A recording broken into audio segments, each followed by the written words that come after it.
मेरा नाम अनुषा है। आज हमारे घर में खुशियों का माहौल छाया हुआ था। मेरे ससुर जी खुशी खुशी घर की सजावट कर रहे थे, क्योंकि काफी समय के बाद घर में खुशी का माहौल आया था। क्योंकि मेरे देवर की शादी थी। मैं इस घर की लाडली बहू थी। वैसे तो मैं इस घर की सबसे लाडली थी, मगर एक इंसान था जिसकी मैं अब लाडली नहीं रही थी, जो मुझे नजर उठाकर भी नहीं देखता था। वो इंसान कोई और नहीं बल्कि मेरा पति था। न जाने उसे क्या हो गया था। इस दौरान भी वो मुझ पर ध्यान नहीं दे रहा था। उसके छोटे भाई की शादी थी, फिर भी वो अपनी तैयारी में ही बिजी था। उसे यह भी नहीं पता था कि उसकी पत्नी को भी शादी की शॉपिंग करनी है या नहीं। उसने तो मुझे एक तिनका तक लाकर नहीं दिया था। मेरे पति को ऐसा भी क्या हो गया था? इस बात को सोच सोच कर तो मैं खुद भी परेशान थी। फिलहाल अब मुझे अपना मूड ठीक करना था और अपने देवर की शादी एंजॉय करनी थी। मेरी 2 नंदें और एक देवर था। देवर की अब शादी होने जा रही थी। बड़ी ननद की शादी पहले हो चुकी थी और मेरे पति की शादी को भी 3 साल गुजर गए थे। हम दोनों पति पत्नी के बीच आपस में बहुत अच्छी अंडरस्टैंडिंग थी। लेकिन अब भी पिछले 3 महीने से न जाने हम दोनों के रिश्ते को किसकी नज़र लग गई थी। मैं घर के सारे काम कर रही थी, लेकिन मेरा ध्यान अपने पति की तरफ ही पड़ा हुआ था। जब आपको ऐसा लगने लगे कि आपका पति किसी दूसरे रास्ते पर चल रहा है और आपसे दूर होता जा रहा है, तो शायद औरत को कुछ भी अच्छा नहीं लगता। क्योंकि एक औरत अपना सब कुछ छोड़कर जब अपनी ससुराल आती है, तो वह सिर्फ और सिर्फ अपने पति के लिए आती है। और अगर उसका पति ही उसका अपना ना रहे, तो फिर उसके लिए दुनिया का ऐशो आराम कुछ भी नहीं है। अभी मैं खड़ी हुई यह सब सोच ही रही थी, जब मेरी सास ने आकर मुझे हिलाया और कहने लगी कि बहू जल्दी से जाकर तैयार हो जाओ, मेहमान आना शुरू होने वाले हैं। आज मेरे देवर की शादी थी और मैं बेहद खुश थी। मैं अपने मम्मी पापा की इकलौती बेटी थी। मैं मामूली सी शक्ल वाली थी। मेरी सास ने मुझे अपने बेटे के लिए मेरी शक्ल देखकर पसंद नहीं किया था। वह मेरे गुणों की दीवानी हो गई थी।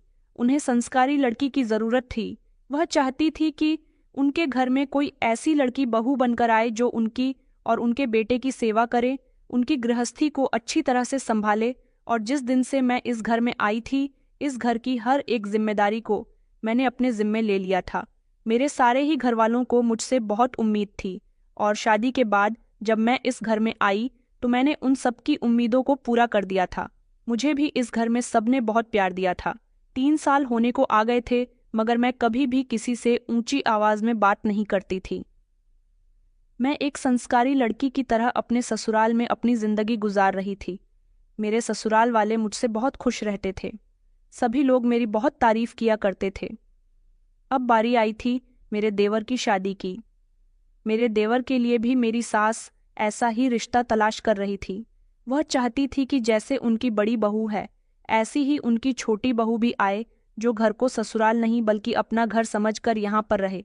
अब जहाँ पर मेरे देवर का रिश्ता लगा था, वह लड़की बहुत खूबसूरत थी और उसके परिवार वाले बहुत अच्छे और शरीफ लोग थे। वह खुद भी बहुत संस्कारी थी। मेरी सास को उससे भी यही उम्मीद थी कि वह मेरी ही तरह इस घर को चलाएगी। मेरे देवर से जब मेरी सास ने उसकी मर्जी के बारे में पूछा था, तो मेरे देवर ने कहा था कि वह अपनी मर्जी के मुताबिक शादी नहीं करना चाहते, क्योंकि उन्हें कोई लड़की पसंद ही नहीं है। इस बात से तो मेरी सास और भी ज्यादा खुश हुई थी, क्योंकि आज के ज़माने में लड़के लड़कियां ज्यादातर अपनी मर्जी की शादी करना पसंद करते हैं। इसलिए देवर की पसंद पूछना भी बहुत ज़रूरी था। उन्होंने अपने पेरेंट्स को पूरी छूट दे दी थी कि वह उनके लिए जैसी लड़की पसंद करेंगे, वह उसके मुताबिक ही शादी कर लेंगे। उन्हें इस बात से कोई मतलब नहीं होगा। मेरी सास ने मेरे देवर के लिए लड़की तो बहुत अच्छी ढूंढी थी। मेरे देवर का नाम प्रकाश और मेरे पति का नाम चिराग था, मगर मैं काफ़ी दिनों से देख रही थी कि ना तो मेरे पति का मूड ठीक था और ना ही प्रकाश का। प्रकाश खोया खोया सा रहता था। वैसे तो वह बहुत खुश रहता था, मगर उसने ना तो अपनी शादी की शॉपिंग अपनी मर्जी के मुताबिक की थी और ना ही वह अपनी शादी के कामों में कोई इंटरेस्ट ले रहा था। जबकि उसकी मीनल के साथ इंगेजमेंट हुई थी, तब तो वह बहुत खुश था। हर काम में बढ़ चढ़कर हिस्सा ले रहा था। इंगेजमेंट का फंक्शन भी उसने बहुत अच्छे से अटेंड किया था और उसमें वह बहुत खुश लग रहा था। लेकिन जैसे जैसे उसकी शादी के दिन करीब आ रहे थे, उसका मूड बदलता जा रहा था। फिलहाल प्रकाश के हल्दी की रस्म का समय आ गया था। सारे मेहमान भी हमारे घर में आने लगे थे। रात के समय प्रकाश की हल्दी की रस्म हुई तो वह बहुत खुश था। उधर लड़की वाले भी अपने घर में लड़की की हल्दी और मेहंदी की रस्म कर रहे थे। फिर संगीत की रस्म की गई। घर में खूब शोर शराबा हुआ और उसके बाद बारात ले जाने का दिन भी आ गया था। मैं अपने कमरे में बैठी तैयार हो रही थी, इंतजार कर रही थी कि कब मेरा पति आए और मेरी तारीफ करे। मैंने देखा कि चिराग जैसे ही कमरे के अंदर आए तो फौरन बाथरूम में चले गए थे। मैं उनका बाथरूम से निकलने का इंतजार कर रही थी ताकि अगर मुझे तैयार होने में कोई कमी रह गई हो तो वह कमी मेरे पति के गहने से पूरी हो जाए। लेकिन जैसे ही मेरे पति बाथरूम से नहाकर निकले तो वह अपनी तैयारी में इतने बिजी हो गए थे कि उन्होंने मुझे नज़र उठाकर देखना भी गवारा नहीं समझा। यह सब मुझे बिल्कुल भी अच्छा नहीं लगा था। मैं अपने पति के बराबर में जाकर खड़ी हो गई। आईने के सामने देखते हुए उनसे कहने लगी कि मैं कैसी लग रही हूँ। उन्होंने शीशे में ही मुझे देख लिया था और कहने लगे कि अच्छी लग रही हो, अब मुझे तैयार होने दो क्योंकि बारात जाने में लेट हो रहा है। पापा, तुम्हारा भी कई बार पूछ चुके हैं, जल्दी से तैयार हो जाओ, हमें बारात लेकर जल्दी निकलना होगा। मैंने अपनी आंखों में आंसू भरकर उनसे कहा, एक नज़र मुझे देख तो लीजिए। मेरे पति ने फॉर्मेलिटी निभाने के लिए मुझे देखा और कहने लगे कि बहुत अच्छी लग रही हो, यह कहकर कि वह अपनी तैयारी में बिजी हो गए, जबकि मेरी आंखों से आंसू निकलने लगे थे। ऐसा वह पहली बार नहीं कर रहे थे, बल्कि पिछले 3 महीने से उनका मेरे साथ यही रिएक्शन था। मैं कमरे से बाहर निकल आई थी। सब लोग तैयार हो गए थे और अब बारात जाने की तैयारी हो रही थी। जब हम लोग बारात लेकर पहुंचे तो मंडप में दूल्हा दुल्हन को भी बिठा दिया गया था और उनके साथ शादी की रस्में शुरू ही होने वाली थीं। जब मेरा देवर प्रकाश झट से खड़ा हो गया और कहने लगा, मम्मी पापा, मुझे आपसे कुछ बात करनी है। हम सब लोगों ने उसकी तरफ देखा तो वह कहने लगा कि मुझे ये शादी नहीं करनी। उसकी बात सुनकर हम सब लोग दंग रह गए थे। मेरे ससुर ने उसे बहुत डांटा और उससे कहा, इस समय भी तुम्हें मजाक सूझ रहा है, जबकि मेरी सास ने भी उसे बैठने का इशारा दिया था, मगर वह तो जोर से कहने लगा कि उसे यह शादी नहीं करनी। उसकी बात सुनकर तो हम लोग जैसे एक तरह से सदमे में आ गए थे कि आखिर वह क्या कह रहा है। यहाँ हम लोग बारात लेकर आ चुके हैं और वह हम सबकी बेइज्जती कराने पर तुला हुआ है। वह इस शादी से इनकार कर रहा है। उसकी होने वाली दुल्हन उसके बराबर में बैठी हुई थी और वह उसे ठुकराने की बातें कर रहा था। वहां पर मौजूद सारे मेहमान भी हैरानी से दूल्हे को देख रहे थे, जबकि यह बातें सुनकर दुल्हन की भी आंखों में आंसू आ गए थे। मीनल भी उठकर खड़ी हो गई थी। उसने प्रकाश से कहा कि प्रकाश, तुम्हें क्या हो गया है, ये तुम क्या कह रहे हो? प्रकाश कहने लगा कि मैं तुमसे प्यार नहीं करता मीनल, दरअसल मैं किसी और लड़की से प्यार करता हूँ और उसी से शादी करना चाहता हूँ। प्लीज तुम मुझे माफ कर देना। यह बात सुनकर तो मीनल ने रोना शुरू कर दिया था। उसने झट से प्रकाश का गिरेबान पकड़ लिया और कहने लगी, अगर ऐसा ही था तो तुमने मेरे साथ एंगेजमेंट क्यों की? पहले तुमने यह सब कुछ क्यों नहीं कहा कि तुम मुझसे शादी नहीं करना चाहते? क्या आज सब लोगों के सामने मेरी बेइज्जती करने के लिए आए हो? अगर तुम मुझसे प्यार नहीं करते थे तो तुम बारात लेकर यहाँ पर क्यों आए? क्यों यहाँ पर हंगामा क्रिएट करना चाहते हो? वहां पर मौजूद सारे ही लोग तरह तरह की बातें कर रहे थे। मीनल के मम्मी पापा भी प्रकाश को बुरा भला कह रहे थे, जबकि सारे लोगों के सामने मेरे सास ससुर की बहुत बेइज्जती हो रही थी। उसके पेरेंट्स उनसे कह रहे थे कि आपका बेटा क्या कह रहा है, जरा अपने बेटे को समझाइए। मगर प्रकाश था कि किसी की भी बात को सुनने के लिए तैयार नहीं था। ना जाने वह कौन सी लड़की थी जिसके बारे में वह बात कर रहा था। अब मुझे समझ आया था कि इतने दिनों से प्रकाश का मूड क्यों खराब था। वह अगर किसी और लड़की को चाहता था तो पहले भी तो यह बात बता सकता था ना। उसे इतना हंगामा करने की क्या जरूरत थी? यहाँ पर उसने मीनल की भी बेइज्जती कर दी थी और अपने माता पिता की भी। प्रकाश को सबने लाख समझाया था, लेकिन वह तो अपनी जिद पर अड़ा हुआ था। फिर मजबूरन हमें मीनल के घर से बारात वापस लेकर आनी पड़ी थी और उसके घर वालों से माफ़ी भी मांगनी पड़ी थी, जिस पर हम सब लोग बेहद शर्मिंदा हो रहे थे। मीनल का तो रो रो कर बुरा हाल हो रहा था और वो प्रकाश को बद्दुआएं दे रही थी। जो घर खुशियों से सजा हुआ था उस घर में अब वीरानी सी छा गई थी, एक ऐसी वीरानी जो वहां पर नहीं होनी चाहिए थी। सब लोगों का रो रो कर बुरा हाल हो रहा था। बारात के साथ साथ हमें दुल्हन को भी लेकर आना था, मगर हम लोग वहां से खाली हाथ ही वापस आ गए थे। मेरे सास ससुर भी अपने बेटे की जिद के आगे कुछ नहीं कर सके थे। जवान बेटा था, कोई गलत कदम भी उठा सकता था, इसलिए उसने जैसे जिद की उन्होंने मान लिया। यहाँ पर उनकी बहुत बेइज्जती तो हुई थी। इज्जत बेइज्जती के बारे में तो प्रकाश को भी सोचना चाहिए था, मगर उसने कुछ न सोचा।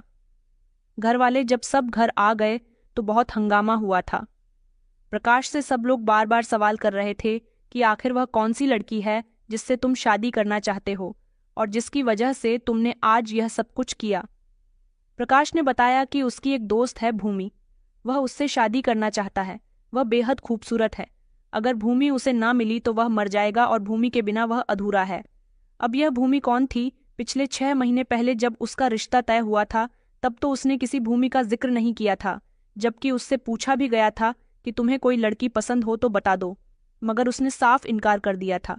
यही बात जब मेरी सास ने उससे कही तो उसने कहा कि उस समय भूमि से उसकी मुलाकात नहीं हुई थी। 2 महीने पहले उसकी मुलाकात भूमि से हुई और इन 2 महीने में ही उसे भूमि से बहुत सच्ची वाली मोहब्बत हो गई। वह भूमि के बिना नहीं रह सकता। मेरे पति ने भी प्रकाश को समझाने की कोशिश की थी, मगर वह किसी की नहीं सुन रहा था। अब तो हम बारात वापस भी ला चुके थे। मेरे ससुर को बहुत गुस्सा आ रहा था। वह चाहते थे कि वह प्रकाश को घर से बाहर निकाल दे, मगर ऐसा नहीं हो सकता था, क्योंकि मेरे ससुर ने अभी कुछ दिन पहले ही अपना सारा बिजनेस अपने छोटे बेटे के नाम कर दिया था। जी हाँ, आप लोग बिल्कुल सही सुन रहे हैं। उन्होंने अपना सारा बिजनेस अपने छोटे बेटे प्रकाश के नाम कर दिया था, न कि मेरे पति के नाम। कहने को तो दोनों ही उनके बेटे थे। वो चाहते तो दोनों बेटों को ही अपने बिजनेस का हिस्सेदार बना सकते थे, मगर उन्होंने मेरे पति को अपने ही कपड़े के शोरूम में नौकर बनाकर रखा हुआ था, जबकि उस शोरूम के मालिक तो वो खुद थे। मेरे पति अपने पिता की इसी हरकत से उनसे नाराज रहते थे। गलत मेरे ससुर जी भी नहीं थे और गलत मेरे पति भी नहीं थे। मेरे ससुर जी का शुरू से ही यही कहना था कि वो अपने बड़े बेटे को खूब पढ़ाना लिखाना चाहते थे और उन्हें कामयाब इंसान बनाना चाहते थे। उन्होंने मेरे पति पर अब तक काफ़ी सारा पैसा लगाया था, मगर मेरे पति ने शुरू से ही अपनी आधी से ज़्यादा जिंदगी अपने दोस्तों के हवाले कर दी। वो हर तरह से बिगड़ गए थे। दोस्तों के साथ अय्याशियाँ करना, शराब पीना और गलत जगह पैसा बर्बाद करना उनकी जिंदगी का एक अहम हिस्सा बन गया था। लेकिन मेरा देवर शुरू से ही पढ़ाई में बहुत अच्छा था, बल्कि वो तो यूरोप से अपनी पढ़ाई कंप्लीट करके आया था और वो बहुत ही संस्कारी और समझदार भी था। मेरे ससुर ने काफ़ी चाहा कि चिराग उनके बिजनेस में इंटरेस्ट ले, उनके बिजनेस को आगे बढ़ाएं, मगर चिराग ने कभी अपने पिता के काम को अहमियत नहीं दी। मेरे ससुर का कारोबार काफ़ी अच्छी तरह से फैला हुआ था। उनके कपड़े का बड़ा सा शोरूम भी था जिस पर वह खुद बैठा करते थे, और जब मेरा देवर कामयाब हुआ तो उन्होंने अपना कपड़े वाला नया बिजनेस अपने छोटे बेटे प्रकाश के नाम कर दिया। मेरे पति को इस बात पर बहुत गुस्सा आया था कि उनको भी बिजनेस में कोई हिस्सा देना चाहिए था, लेकिन उन्होंने अपने कामयाब होते हुए बेटे को अपना सारा बिजनेस सौंप दिया और मेरे पति, जो कि अभी भी अपने पापा के कपड़े के शोरूम में नौकर की हैसियत से काम कर रहे हैं। अब जब मेरे पति की शादी हो गई और उन्हें धीरे धीरे जिम्मेदारियों का एहसास होने लगा, तब उन्हें पता चला कि पिता का बिजनेस उनके लिए कितनी इम्पोर्टेंस रखता है, जिनकी उन्होंने वक्त रहते अहमियत नहीं की। अब जब वह कामयाब होना चाहते थे तो वह बिजनेस उनके पास नहीं था। अभी भी वह अपने पिता के शोरूम में नौकरी किया करते थे। इस बात पर मेरे पति को बहुत शर्मिंदगी महसूस होती थी और मेरा देवर था कि उसने इतना बड़ा धोखा दिया था कि वह शादी करने के लिए इनकार कर रहा था। न जाने यह भूमि कौन सी और कैसे खानदान की थी। सब लोग नाराज होकर अपने अपने कमरे में चले गए थे। मैं भी अपने पति के साथ कमरे में आ गई थी और हम लोग सोने के लिए लेट गए थे। उस रात किसी को भी टेंशन की वजह से नींद नहीं आई थी। घर की सारी सजावट और रौनकें धरी की धरी रह गई थीं। अगले दिन हम सब लोग डाइनिंग टेबल पर बैठे नाश्ता कर रहे थे। तभी हमने नोटिस किया कि हमारे साथ प्रकाश मौजूद नहीं है। पापा को गुस्सा आ रहा था, इसलिए उन्होंने कहा कि उसे यहाँ बुलाने की ज़रूरत नहीं है, उसका नाश्ता उसके कमरे में पहुंचा दिया जाए। पापा की बात सुनने के बाद हम लोग दोबारा से नाश्ता करने में बिजी हो गए थे। जब हमने घर के दरवाजे से प्रकाश को आते हुए देखा, इस बार वह घर के अंदर अकेला दाखिल नहीं हुआ था, बल्कि उसके साथ एक लड़की मौजूद थी और उन दोनों के गले में वरमाला थी। उन दोनों को इस हालत में देखकर हम लोग खड़े हो गए थे और हमने अपना नाश्ता भी छोड़ दिया था, जबकि हम सब लोगों को एक जोरदार झटका लगा था। प्रकाश अपनी नजरें झुका हुआ हमारे करीब आया और उसने उस लड़की से हम सब लोगों को मिलवाया। उसने कहा कि मैं जिस लड़की की आपसे बात कर रहा था यह वही लड़की है, इसका नाम भूमि है और मैंने इससे शादी कर ली है। यह बात सुनकर तो जैसे हम सबके पैरों तले से जमीन निकल गई थी। हमें अपनी आंखों पर विश्वास नहीं हो रहा था कि कल जिस लड़की के खातिर इस लड़के ने अपनी शादी से इनकार किया था, आज सुबह सुबह वह इसी लड़की से शादी करके इसे अपनी पत्नी बनाकर घर के अंदर दाखिल हो गया था। और वह लड़की भी बड़े खामोश खड़ी हुई थी। उसने आगे बढ़कर मेरे ससुर जी के पैर छुए तो मेरे ससुर जी पीछे हो गए थे, जबकि मेरी सास ने उसे आशीर्वाद दे दिया था। मेरे ससुर बहुत नाराज हो रहे थे और उन्होंने प्रकाश से अपनी नज़रों के सामने से हटने के लिए कहा था, मगर मेरी सास ने उन्हें समझाया और उनसे कहा कि अब तो हमारा बेटा शादी करके इस लड़की को घर ले आया, जो होना था सो हो गया। अब आपको अपना दिल बड़ा करना चाहिए, बेटे को माफ कर देना चाहिए और बहू को स्वीकार कर लेना चाहिए। अब कुछ नहीं हो सकता। मगर मेरे ससुर इस बात पर बिल्कुल भी राजी नहीं थे, बल्कि उन्होंने तो प्रकाश को घर से बाहर निकलने के लिए कहा था। लेकिन वह इस घर से कैसे जा सकता था? वह इस घर का बेटा था। हम सब लोगों ने मिलकर ससुर जी को बहुत समझाया था। वह अभी भी गुस्सा थे और उनका गुस्सा होना ठीक था। प्रकाश ने भी तो सबकी मर्जी के खिलाफ जाकर शादी की थी। फिलहाल भूमि को उसके कमरे में भेज दिया गया था। काफी देर तक हमारे घर में हंगामा चलता रहा। अब जो भी हुआ था, प्रकाश ने सबसे अपने की माफी मांग ली थी। वैसे तो भूमि देखने में काफी सुंदर थी, सुशील और संस्कारी भी नजर आ रही थी। बाकी उसका नेचर और बिहेवियर किस तरह का था यह तो हम में से कोई भी नहीं जानता था, लेकिन प्रकाश ने हमें भरोसा दिलाया था कि वह बहुत अच्छी है। मगर ना जाने क्यों मैं नोटिस कर रही थी कि भूमि के आ जाने से मेरे पति मुझे काफी खुश नजर आ रहे थे। ऐसा शायद सिर्फ इसलिए था क्योंकि उनके भाई को उसकी मोहब्बत मिल गई थी, या फिर कोई और बात थी। फिलहाल मैं घर के कामों में बिजी थी, साथ ही साथ मुझे भूमि का भी ख्याल रखना पड़ता था। मेरी एक ननद थी जिसकी उम्र लगभग 17 साल थी। उसका नाम विद्या था। विद्या वैसे तो अभी पढ़ाई कर रही थी।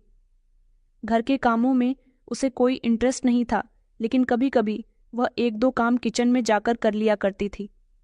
अब उसने अपनी नई भाभी के साथ उठना बैठना ज्यादा शुरू कर दिया था। धीरे धीरे भूमि हमारे घर के माहौल में घुलती चली जा रही थी। हम सब लोग उसे पसंद करने लगे थे। हालांकि पापा अभी भी प्रकाश से नाराज थे। उधर घर के माहौल में प्रकाश की शादी के बाद बहुत बदलाव आ गया था। उसकी पत्नी एक दिन मेरे पास किचन में आई। वैसे तो हम लोगों को उसका बिहेवियर बहुत पसंद आया था, मगर उसके अंदर एक बहुत बड़ी कमी थी। वह यह थी कि वह अपनी मर्जी के मालिक थी। जब मन करता सोकर उठती थी, जब मन करता अपने कमरे में चली जाती थी। प्रकाश भी ज्यादातर अपनी पत्नी के साथ ही कमरे में रहता था। कुछ दिन इसी तरह से गुजर गए तो प्रकाश ने अपना ऑफिस ज्वाइन कर लिया था। उधर मेरे पति और ससुर जी भी दुकान पर जाने लगे थे। मेरी सास ने भी भूमि को दिल से एक्सेप्ट कर लिया था। उसमें कोई बुराई नहीं थी।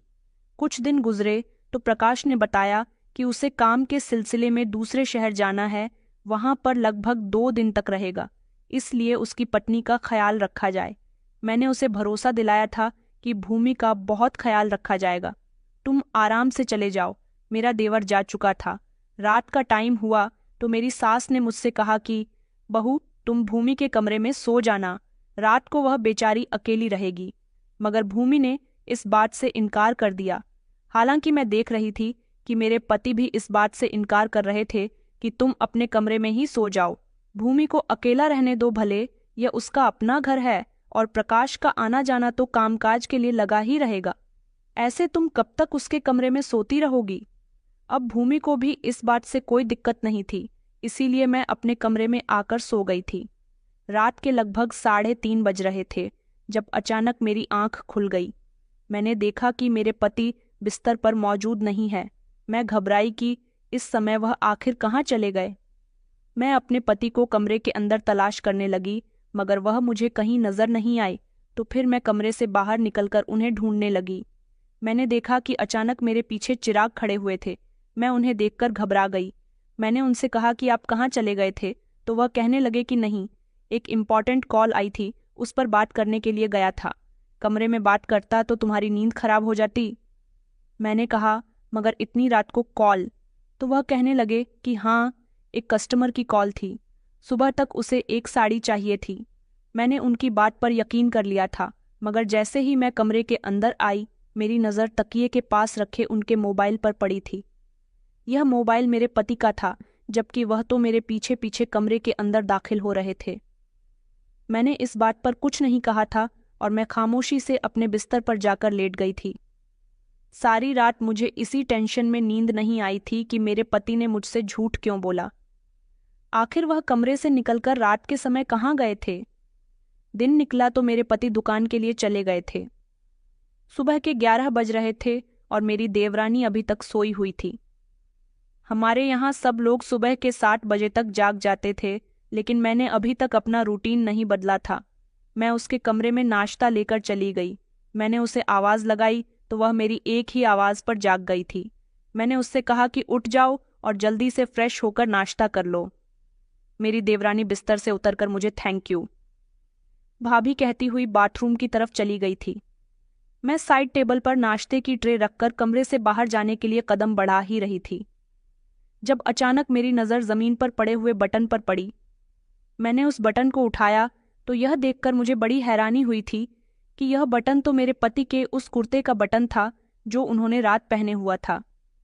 मैं झट से अपने बाथरूम में आई, जहां पर मेरे पति का रात वाला कुर्ता पड़ा हुआ था।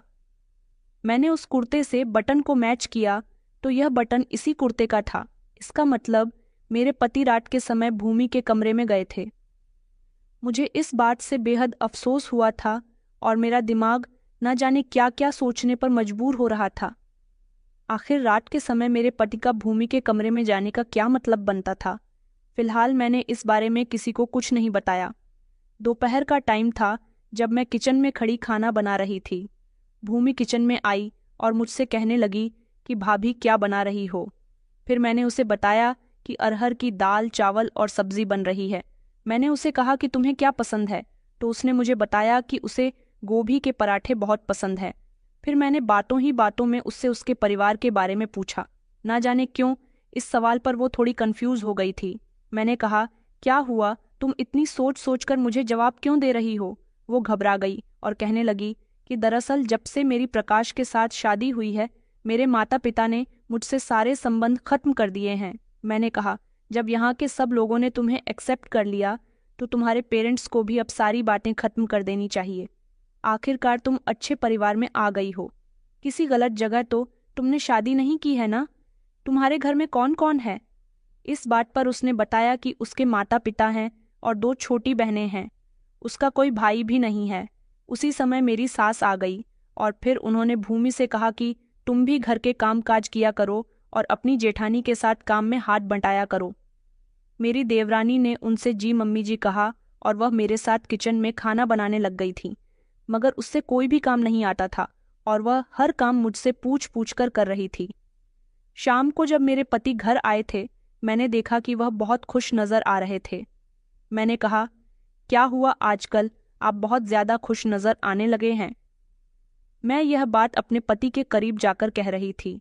मैंने उनके कंधे पर अपना हाथ रख लिया था और उन्होंने झट से अपने कंधे से मेरा हाथ हटाया और कहने लगे कि मुझे कुछ काम है, मैं अभी किसी काम से जा रहा हूँ।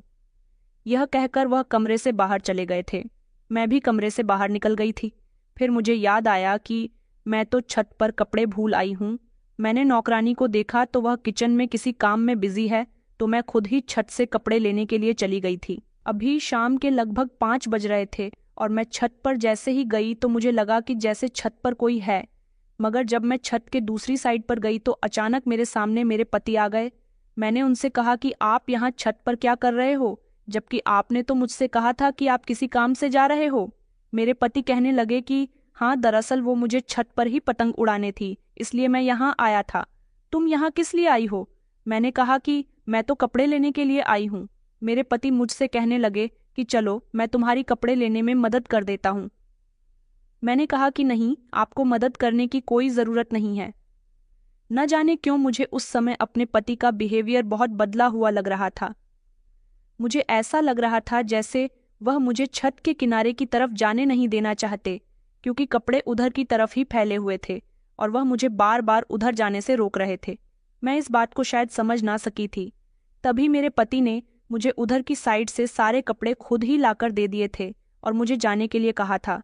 कहने लगे कि मैं यहाँ अपने कुछ दोस्तों को बुलाने वाला हूँ, हम सब मिलकर पतंग उड़ाएंगे, उनके सामने तुम्हारा आना ठीक नहीं रहेगा, तुम जल्दी से नीचे चली जाओ। अपने पति के कहने के मुताबिक मैं नीचे आ गई थी, लेकिन जैसे ही मेरा सामना मेरी ननद से हुआ तो वह कहने लगी कि भाभी, क्या हुआ, आपके साथ भी भाभी नहीं आई? उसकी बात सुनकर मैं चौंक गई। मैंने कहा कि भूमि कहाँ है, तो उसने मुझे बताया कि भूमि भाभी भी तो छत पर ही गई है, मैंने उनको छत पर जाते हुए देखा था, मुझे लगा शायद आप उनके पीछे पीछे छत पर गई हो। मैंने कहा, मगर वह तो छत पर नहीं है। मेरी ननद कहने लगी कि नहीं भाभी, वह आपसे पहले छत पर गई है। अपनी ननद की बात सुनकर मुझे ना जाने क्यों किसी गड़बड़ी का एहसास हो रहा था। मुझे तो भूमि छत पर कहीं भी नजर नहीं आई थी, जबकि छत पर तो मेरे पति थे और उन्होंने मुझसे कहा था कि वह किसी काम से जा रहे हैं। मुझे ऐसा लग रहा था जैसे मेरे पति और मेरी देवरानी मिलकर कोई खेल रचा रहे हैं।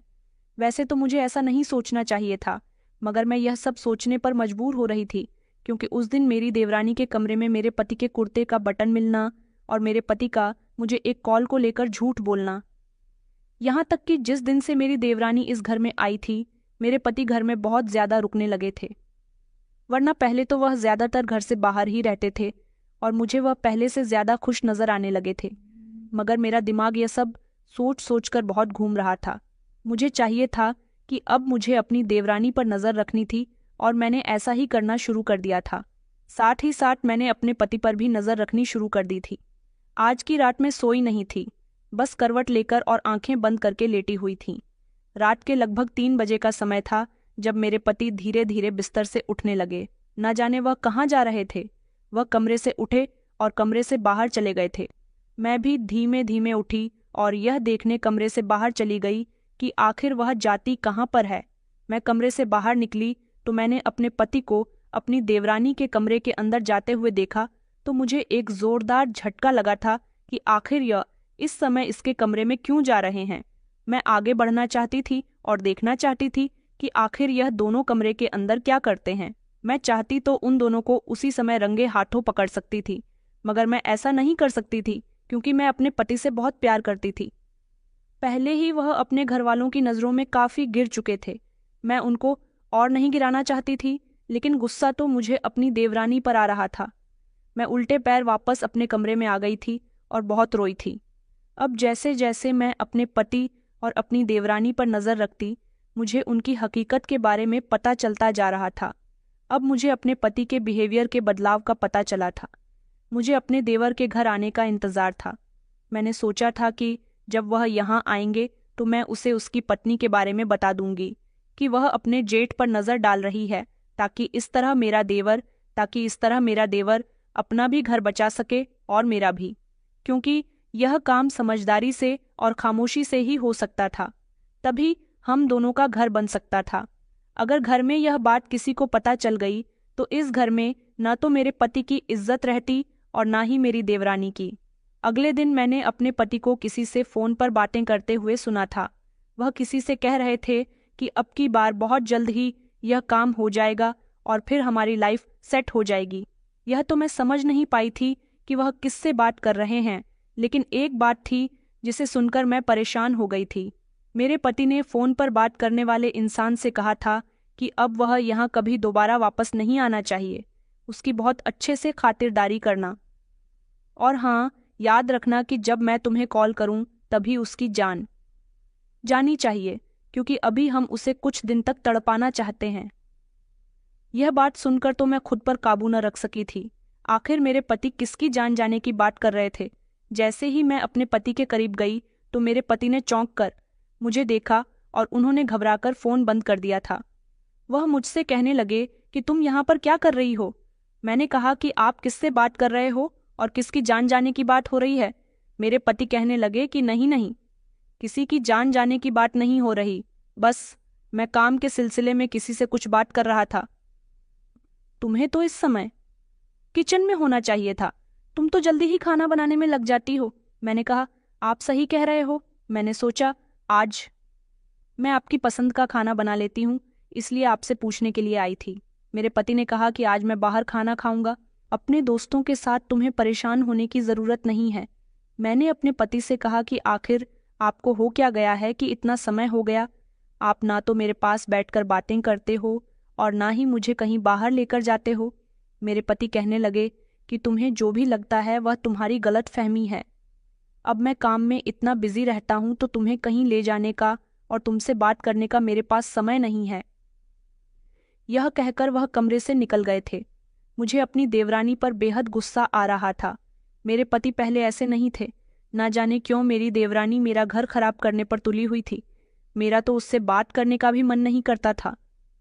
जब से मैंने अपने पति को उसके कमरे में जाते हुए देखा था, तभी से वह मुझे बुरी लगने लगी थी। हम लोग दोपहर का खाना खाने जा रहे थे जब मेरी देवरानी कमरे में मौजूद थी और मेरी सास ने मुझे उसे कमरे से बुलाने के लिए भेजा था।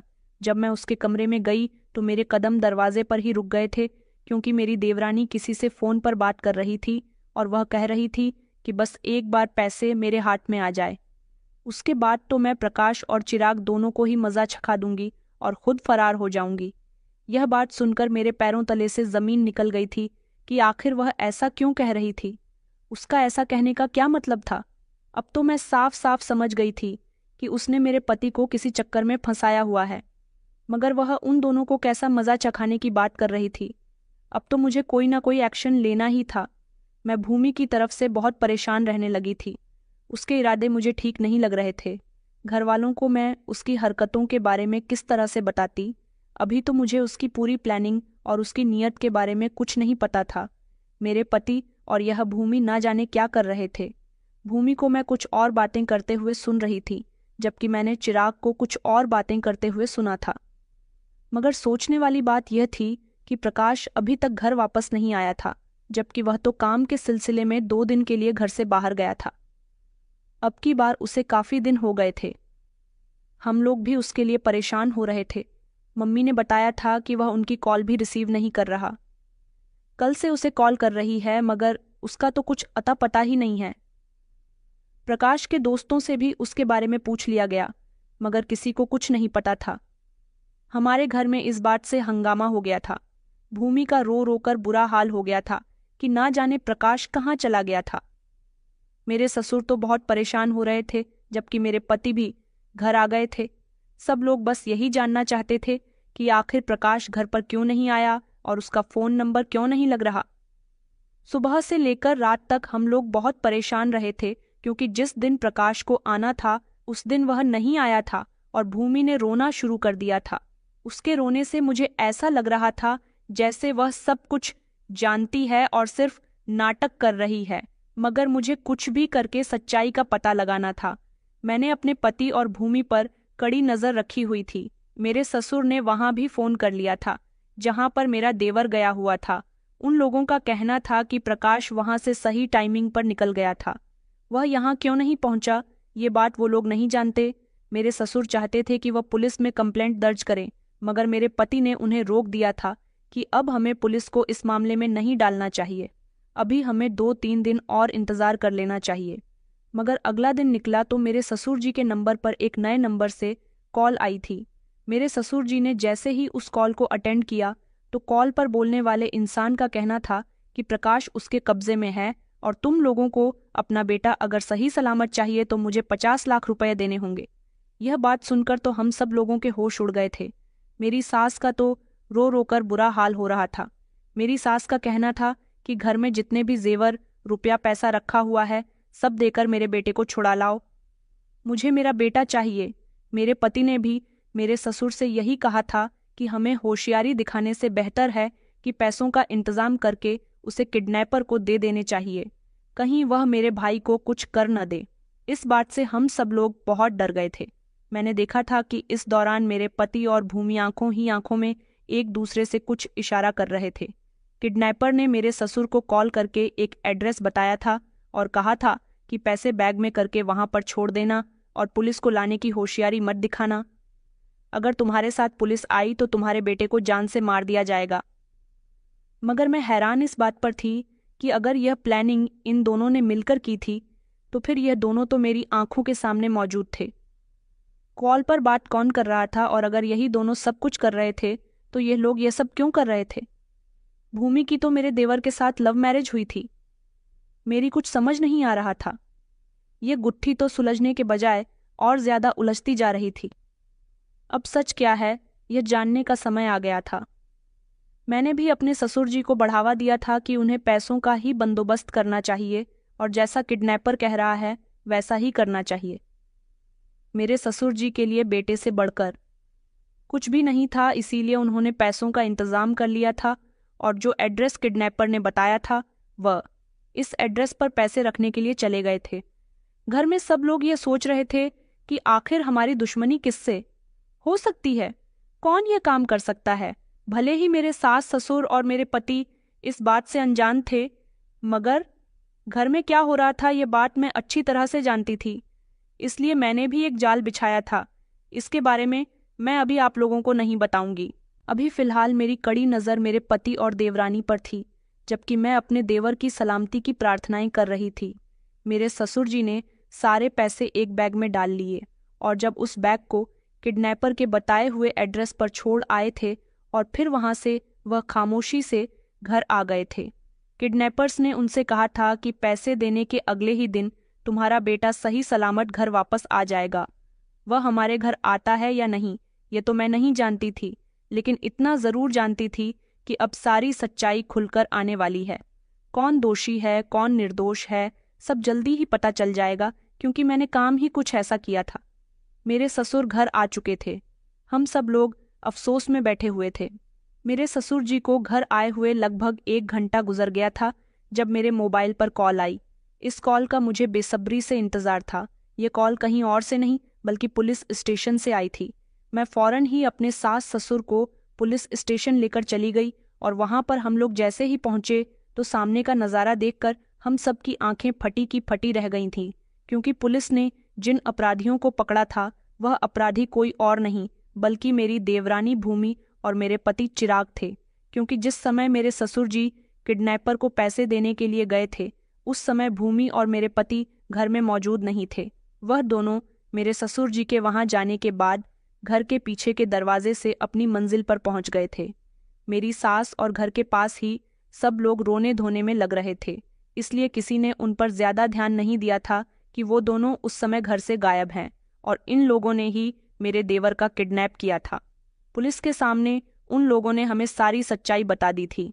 दरअसल मुझे मेरे देवर के गायब होने पर अपनी देवरानी और अपने पति पर शक था, क्योंकि जब से मैंने उन दोनों को फोन पर एक जैसी ही बातें करते हुए सुना था तब से मुझे किसी बड़ी गड़बड़ी का एहसास हो गया था।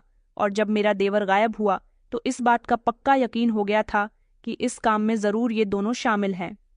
मेरे ससुर जब पैसों का इंतजाम कर रहे थे और उन्होंने वो सारे पैसे बैग में भर लिए थे तब मैंने एक मोबाइल खामोशी से पैसों से भरे बैग के अंदर डाल दिया था, ताकि मोबाइल बैग के साथ किडनैपर के पास पहुंचे और पुलिस वाले इसे आसानी से ट्रैक कर सके। जब ये बैग सही अपराधियों के पास पहुंचा तो पुलिस ने उन्हें किडनैप कर लिया और पुलिस को मैं पहले ही कॉल करके अपने घर में होने वाले पूरे इस वाकये की खबर सुना चुकी थी। इसलिए पुलिस ने मौके पर पहुंचकर मेरे पति और देवरानी को अरेस्ट कर लिया था, क्योंकि वो दोनों मेरे ससुर जी के जाने के बाद पैसों से भरे बैग को अपने हाथों में ले चुके थे। अब मैं आपको यह बताती हूँ कि इन दोनों ने ऐसा क्यों किया। आपको याद होगा कि शुरू की कहानी में मैंने आप लोगों को बताया था कि मेरे पति का बिहेवियर मेरे साथ बिल्कुल भी ठीक नहीं रहता था। दरअसल पिछले 6 महीने से मेरे पति का अफेयर भूमि नाम की लड़की के साथ चल रहा था। मेरे पति इस बात से बहुत परेशान रहते थे कि उनके पापा उन्हें घर में कोई अहमियत नहीं देते। उन्होंने अपने छोटे बेटे को बिजनेस करवा दिया, जबकि बड़े बेटे को अभी भी नौकर बनाकर रखा हुआ है। जब मेरे पति ने भूमि को अपनी परेशानी के बारे में बताया तो भूमि ने कहा कि वह उनका साथ देगी। वह प्रकाश से उसका बिजनेस चिराग को दिलवाने में उनकी मदद करेगी। मेरे पति इस लड़की के अफेयर में थे और इससे चुपके चुपके मुलाकातें भी करते थे। ये लड़की बहुत शातिर थी। यह एक ऐसी लड़की थी जो लड़कों को दौलत के लिए अपने प्यार के जाल में फंसाती थी। इसे फायदा तो मेरे देवर से ही था, मगर इसने मोहरा मेरे पति को बनाया था। पहले इसने मेरे पति को अपने प्यार के जाल में फंसाया और फिर उसके दिलो दिमाग में इस बात का लालच भर दिया कि वह अपने भाई से गद्दारी करें और इस तरह सारे पैसे उसके हो जाएंगे, मगर इसके लिए उसे उसकी पत्नी बनना होगा। मेरे देवर का रिश्ता लग चुका था। वह अपनी होने वाली पत्नी से मोहब्बत करने लगा था, लेकिन भूमि ने एक आम सी लड़की बनकर प्रकाश पर भी डोरे डालने शुरू कर दिए और इस तरह प्रकाश को अपनी मोहब्बत के जाल में फंसा लिया। वह उसका इतना दीवाना हो चुका था कि उसने घरवालों के खिलाफ जाकर भूमि से शादी कर ली और जब भूमि घर में आई तो उसने अपने अच्छे बिहेवियर से सब लोगों का दिल जीत लिया। और उसके बाद जब प्रकाश काम के सिलसिले में घर से बाहर गया तो उसने अपने साथियों के साथ मिलकर मेरे देवर को किडनैप करवा लिया। इधर यह लोग प्रकाश के पीछे आपस में मुलाकात किया करते थे, क्योंकि चिराग और भूमि एक जैसी ही प्लानिंग कर रहे थे, मगर वह लोग यह नहीं जानते थे कि मैं धीरे धीरे उनकी चालाकी को समझ रही थी और उन दोनों को फोन पर बातें करते हुए भी सुन चुकी थी। उन किडनैपर्स ने उसको किडनैप कर लिया, मगर प्रकाश को पता चल गया कि उसको किडनैप करवाने वाला कोई और नहीं बल्कि उसकी पत्नी और उसका बड़ा भाई है। भूमि ने जबरदस्ती प्रकाश से उसके बिजनेस पेपर्स पर साइन लिए ताकि वह सारा बिजनेस चिराग का हो सके, लेकिन अभी उन दोनों के मन का लालच खत्म नहीं हुआ था। उन दोनों ने एक और प्लानिंग की। अब वो लोग जान चुके थे कि प्रकाश उन दोनों की सारी सच्चाई जान चुका है, इसलिए वह प्रकाश को जिंदा नहीं छोड़ सकते थे। लेकिन उससे पहले उन्होंने अपने साथी से मेरे ससुर को कॉल करवाकर कहा था कि उनका बेटा उनके पास किडनैप है और उन्हें पैसों की ज़रूरत है। इस तरह मेरे ससुर जब उसे पैसे देने के लिए गए तो मैंने उसमें मोबाइल डाल दिया था और मोबाइल के जरिए पुलिस ने उन लोगों को पकड़ लिया। भूमि बहुत शातिर लड़की थी। वह इधर मेरे पति को अपने प्यार के जाल में फंसाए हुए थी, उधर उसने मेरे पति के दिल में भी उसके भाई के खिलाफ लालच भर दिया था। वह लोग यह चाहते थे कि वह दोनों ही सारे पैसे लेने के बाद अपने पास ढेर सारी सेविंग्स कर लेंगे। जब उनके हाथ में पैसे आ जाएंगे तो वह प्रकाश को जान से मार देंगे और उसकी लाश को कहीं ठिकाने लगा देंगे। इसके बाद किसी को प्रकाश के बारे में कुछ पता ही नहीं चलेगा और घर में भी वह दोनों अपनी बातों से सब कुछ संभाल लेंगे। मगर मैंने अपनी बहादुरी से उन दोनों को पकड़वा लिया था, क्योंकि घर में वह लोग जो कह रहे थे उसके बारे में मुझे खबर हो गई थी। मैं समझ गई थी कि उस दिन छत पर मेरे पति के साथ भूमि मौजूद थी और मेरे पति रात के समय उससे मिलने क्यों जाया करते थे। मेरे पति और भूमि ने सच्चाई को पुलिस के सामने नहीं बल्कि सब लोगों के सामने एक्सेप्ट कर लिया था। भूमि का कहना था कि वह इसी तरह से लड़कों को अपने प्यार के जाल में फंसाकर पैसे लूटती है। उसने कहा था कि वह प्रकाश को मारने के बाद चिराग के ऊपर उसकी मौत का इल्जाम लगाकर चिराग को फंसाने वाली थी और खुद ही सारा पैसा लेकर फरार हो जाने वाली थी। बिजनेस से उसे कोई मतलब नहीं था। बिजनेस वाला काम उसने सिर्फ और सिर्फ चिराग के कहने पर किया था ताकि चिराग के दिल में भूमि के लिए भरोसा बना रहे, मगर वह किडनैपिंग के पैसे लेकर अपने साथियों के साथ फरार हो जाना चाहती थी और इधर वह मेरे पति को भी धोखा देना चाहती थी। मेरे पति जो कि पुलिस के पास थे, उन लोगों ने बता दिया था कि उन्होंने प्रकाश को कहाँ पर कैद करके रखा हुआ था।